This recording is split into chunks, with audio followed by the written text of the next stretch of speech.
início à segunda aula do curso de Sistemas de Comunicação. Então, nessa aula eu vou falar um pouquinho sobre introdução aos sinais.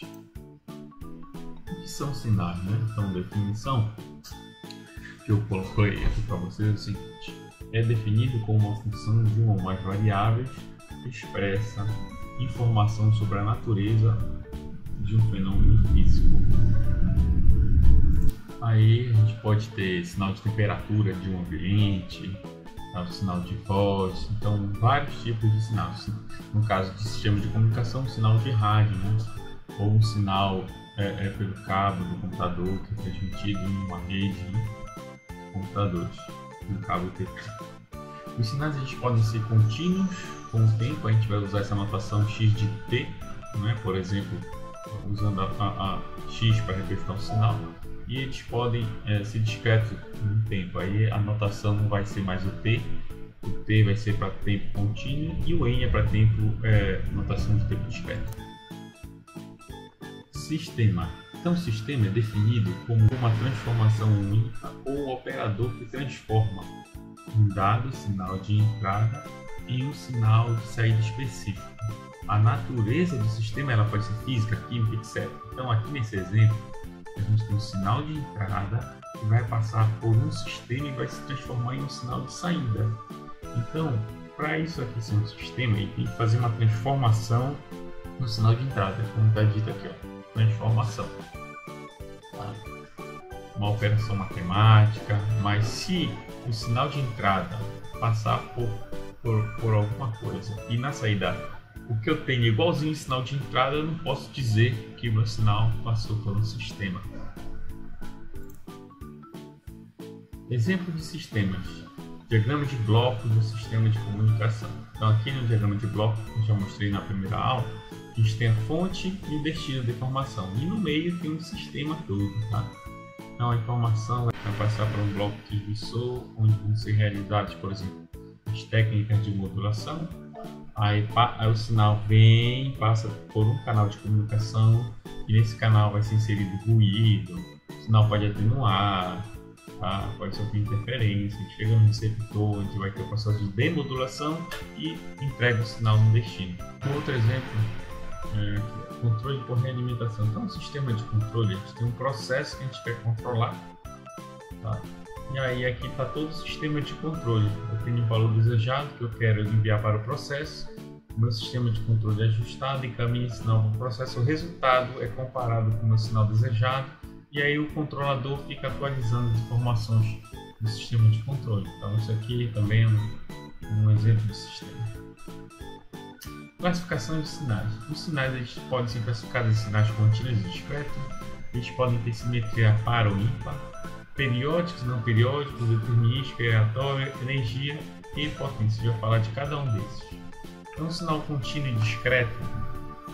Aqui, ó, discreto e contínuo no tempo, né? Aqui está o eixo do tempo, aqui é o eixo onde está x de t é a amplitude. Então, a gente pode ver que o sinal aqui para infinitos valores de tempo no segmento de reta, né? Um pedaço de reta, vou ter infinitos valores de amplitude. Já aqui, ó, meu tempo já é todo discretizado e pode ver que os sinaizinhos são igualmente espaçados, né? Então, espaçamento aqui, ó, 0, depois vamos dizer que fosse 1, então aqui seria 2, 3, 4, 5, 6, 7, 8, tá? Então esse é o x de n aqui. Tá? Aí aqui tem um detalhe que coloca NTS, tá? Normalmente a gente considera, para desenhar os gráficos, até nos livros, eles apresentam esse TS igual a 1. Aí a gente só faz a variação do N. Aí só põe o valor do N. 0, 1, 2, 3, 4. TS geralmente é omitido. Os sinais eles podem ter simetria par ou ímpar. Então, simetria par é quando a amplitude de um tempo negativo é igual à amplitude para o mesmo valor de tempo positivo. Por exemplo, aqui, se eu pegasse, se t sobre 2 for 10, por exemplo, 10 dividido por 2 aqui daria 5 e aqui daria menos 5. Se eu pegasse o valor 2, daria A e o valor menos 2 também daria A. Então teria essa igualdade aqui, simetria par. Simetria ímpar, por outro lado, eu tenho uma amplitude aqui, ó, entre 0 e t, que dá positivo, e entre 0 e menos t sobre 2, né? T sobre 2 e menos t sobre 2 daria menos A. Tá? Uma observação é que é comum a gente usar esse asterisco para identificar sinal com simetria conjugada. O sinal ele pode ser periódico e não periódico, tá? Então, periódico basicamente é uma função que satisfaz essa condição aqui. A x de t é igual ao próprio valor de x, vai ter o mesmo valor para um tempo mais um período. Tá? Para qualquer valor de tempo que tu pegue sem andar mais um período, vai ter o mesmo valor. Esse tzão aí é o período, né? É uma constante. E a gente chama o menor período de período fundamental. O primeiro período, né? Que o sinal se repete.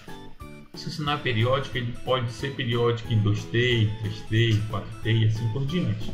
Então, por isso que eu estou falando de período fundamental, que é o primeiro sinal, primeiro valor de repetição do sinal. Tá? Frequência é o inverso do período e eu posso trabalhar com frequência fundamental. Primeira frequência do sinal, frequência fundamental é o inverso do período fundamental. E a frequência angular é o 2πf ou 2π sobre t. Essa parte aqui toda é uma revisão para a disciplina de sistemas de comunicação. Aqui outro exemplo, o sinal periódico. Então, como eu falei ainda agora, o período é o menor intervalo de repetição. Então aqui eu tenho um valor de amplitude 1, depois menos 1. Aí repete 1 e menos 1. Então, meu período seria de 0 a 0,2, aqui a repetição. Tá? Aí depois repete 0,2 aqui o período. Mais 0,2, mais 0,2, mais 0,2. Mas se eu observar, eu posso ter aqui 2t, que seria 0,4. Então esse pedaço 0,4 também está aqui, já não é mais o período fundamental. Nesse outro sinal, o sinal tem uma rampa de subida, uma rampa de descida, subida, descida, subida, descida, subida, descida. Então de 0 a 2 de novo, né? É o período fundamental. E esse terceiro exemplo aqui do canto é um sinal aperiódico e não tem repetição. Os sinais podem ser determinísticos e podem ser aleatórios. Sinais determinísticos é um sinal sobre o qual a gente tem sempre certeza do seu funcionamento, ou ele é previsível. São quase sempre modelados por uma função matemática dependente do tempo. Um sinal aleatório, por outro lado, é um sinal sobre o qual existe a incerteza acerca do seu valor. Por exemplo, o ruído térmico, como está aqui no gráfico. Tá? E aí a gente pode trabalhar com processos estocásticos para tentar modelar esse tipo de sinal. Sinais de energia e potência. Tá? Energia e potência de um sinal. Um sinal ele pode ser classificado como um sinal de potência e de energia. Tá? Mas antes de falar das equações que classificam o sinal nesse slide, eu vou apresentar primeiro aqui uma definição de potência, né? Em cima de uma resistência. Considera que a gente tem uma tensão lá aplicada, e a potência seria V ao quadrado sobre R, ou R ao quadrado. Tá? Então, V a tensão é a resistência, e é comum em análise de sinais a gente assumir que essa resistência aqui, R, ou esse R é igual a 1, e a gente chega na potência instantânea com V ao quadrado, que é igual a I ao quadrado, ou simplesmente P igual a X ao quadrado, já que esse R eu estou assumindo como sendo 1. Aí agora a gente tem aqui sinal de energia. Tá? A energia total de um sinal contínuo no tempo é dado por essa equação. Energia é de energia igual ao limite quando t tende a infinito de t sobre 2, de menos t sobre 2 a t sobre 2x ao quadrado dt. Ou substituindo infinito aqui, a gente poderia chegar nessa fórmula aproximada, mais simples, né? A integral de menos infinito de x ao quadrado de t dt. A gente vai pegar todo o sinal, calcular levar ao quadrado, calcular a integral dele, e o resultado que der é a energia do sinal. A gente pode ter uma potência média do sinal. Tá? A gente vai pegar a equação aqui e tirar a média em cima de um período. Aqui, 1 sobre t. Então eu pego um período do sinal nessa integral e divido pelo período. Seria a potência média. Tá? Se o sinal for periódico, né, a potência média tem essa equação matemática aqui. Então a raiz quadrada dessa potência aqui embaixo, estou falando que a raiz quadrada dessa potência média representa o valor RMS, de root mean square, né? Sinais com amplitude infinita, não existe energia nem potência. Por exemplo, um sinal com uma rampa, um sinal que só cresce, tá? Sinal rampa, não tem como calcular energia e potência, vai dar infinito, né? A exceção é para um sinal degrau. Aí se existe uma potência finita, tá? Por definição matemática. As unidades de energia e potência dependem da natureza do sinal. Por exemplo, se o sinal for de tensão, a energia é volts ao quadrado segundo e a potência é volt ao quadrado. Se o sinal for de corrente, é ampere ao quadrado segundo e a potência ampere ao quadrado. A energia seria ampere ao quadrado vezes segundo. Algumas operações básicas com sinais, tá? Operações, aqui a amplificação da escala, pega um sinal de saída, é o C vezes X. Aqui tem os dois casos, contínuo e caso discreto. Tá? Então estou amplificando a amplitude de X por C. Por exemplo, um amplificador de áudio, eu amplifico o sinal. Agora, se eu quiser diminuir a amplitude do sinal, eu posso usar um resistor. Tá? Então isso aqui pode ser um valor que está dividindo X. A adição de dois sinais. Eu tenho o sinal X1 mais o X2, tanto caso contínuo como caso discreto. Aí pode ser um misturador de áudio. Uma banda vai para um estúdio, uma hora grava a guitarra, outra hora grava a bateria, depois a voz, assim por diante, né? E aí são esses sinais. Multiplicação. Aí eu posso ter dois sinais multiplicados, que é o caso do sinal de rádio AM. Tá? O AM que a gente vai estudar, AM DSB-SC. Vai ver mais na frente o que seria isso. Aqui eu tenho a diferenciação e a integração, que é aqui, ó, diferenciação, estou usando a relação com o indutor, tá? V igual a L dI dt, tá? E para o capacitor V é 1 sobre C integral de dt e de tal, né? E de tal. Aqui a tensão em cima do capacitor. São exemplos de integração e diferenciação. Tá? Eu posso ter algumas operações na variáveis independentes, né? Por exemplo, aqui, ó, eu pego um y que vai ser a função x com o tempo multiplicado por a. Então aqui está meu x, o meu y vai ser a saída e no aqui eu estou usando 2t. 2 é maior que a, então o sinal vai ser comprimido. Então a gente repara que o sinal aqui era de menos 1 a 1, quando eu coloco 2t vai ficar de menos meio a meio. Se o valor de A estiver entre 0 e 1, o sinal vai ser expandido. Por exemplo, se eu colocar meio aqui, ó, o sinal vai de menos 2 a 2. Tá? Por exemplo, se eu der para vocês, gere o sinal 2t. Como é que eu cheguei nesse sinal aqui? É só tu pegar esse 2t e igualar a 1, depois tu pega 2t e iguala a menos 1. O resultado vai dar meio e menos meio. E assim tu pode fazer para meio de t igual a 1, meio de t igual a menos 1. Aí vai ter o resultado de menos 2 a 2. Faça aí como exercício. Reflexão. Então, eu tenho um x de t aqui, ó. De t. Se eu pegar menos t, eu vou ter o sinal refletido aqui para o outro lado. Ó. A parte sombreada está marcando que era menos t1 e aí virou t1. Tá? O sinal refletido. E a reflexão é fácil de tu visualizar. É só tu manter o eixo fixo e girar o sinal em torno do eixo. Né? O eixo vertical. Aqui é o deslocamento temporal. Tá?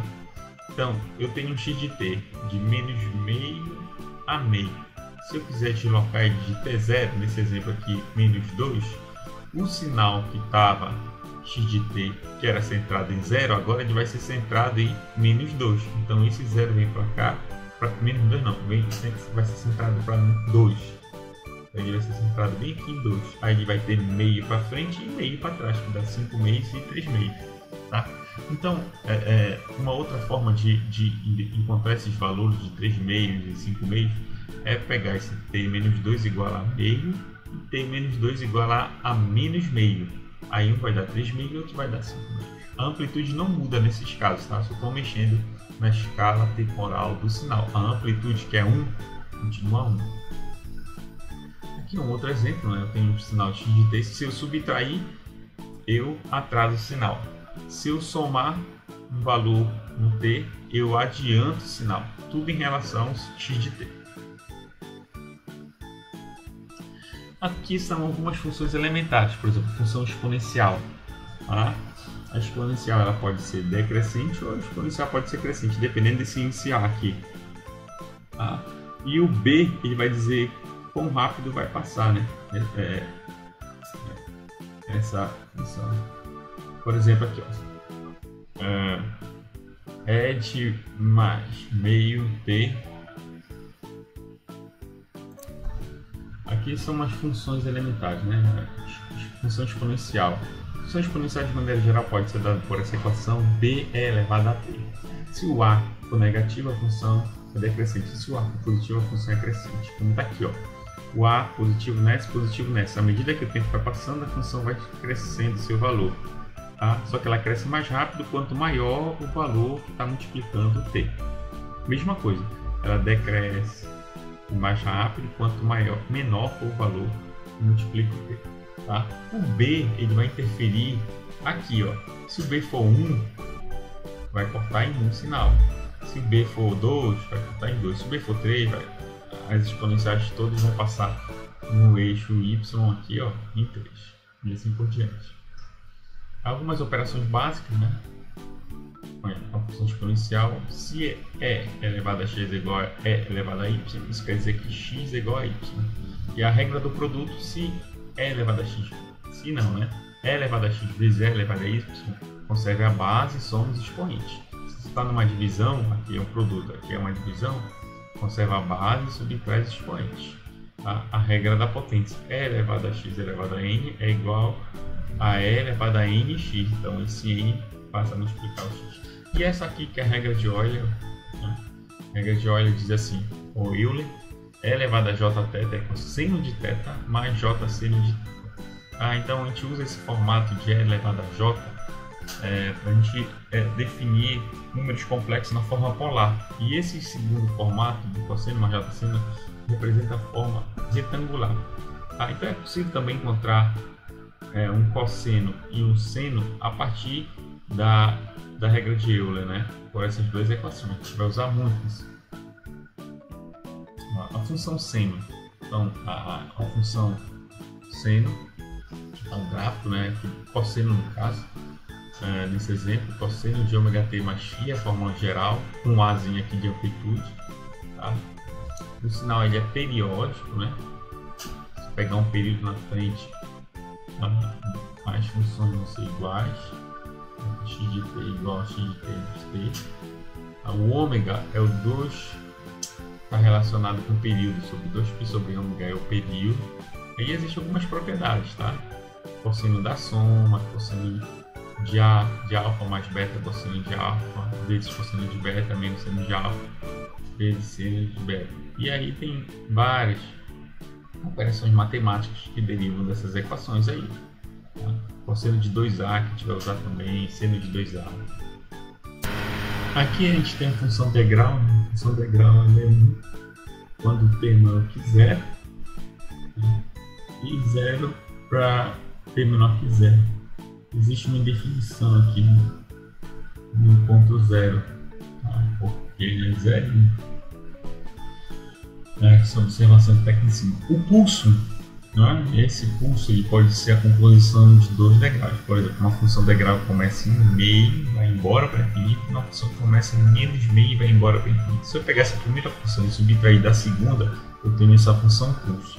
Então a função pulso é resultado da subtração entre dois degraus. Um que começa depois, aliás, um que começa antes, esse de menos aqui, e outro que começa depois. Então subtraindo a gente tem essa função pulso. A função impulso é uma função, é chamada também função delta de Dirichlet. A impulso ela varia 1 na origem, tá? Então ela recebe o valor zero, qualquer valor de tempo que não seja zero. A área da função impulso é 1, por definição matemática. E tem uma relação com a função degrau, a derivada do degrau em relação ao tempo ao impulso, e por outro lado, a integral do impulso é o degrau. Propriedades. aqui é a propriedade de simetria par e ímpar, função unitária. Se tu tem uma função x, multiplica com uma função impulso, isso vai dar uma constante. Se tu integrar também, né, vai dar um número que é uma constante. E a última propriedade, que é delta de A de t, que é igual a 1 sobre A delta de t, com A maior que zero. É isso, gente. A gente fica por aqui. Até a próxima aula.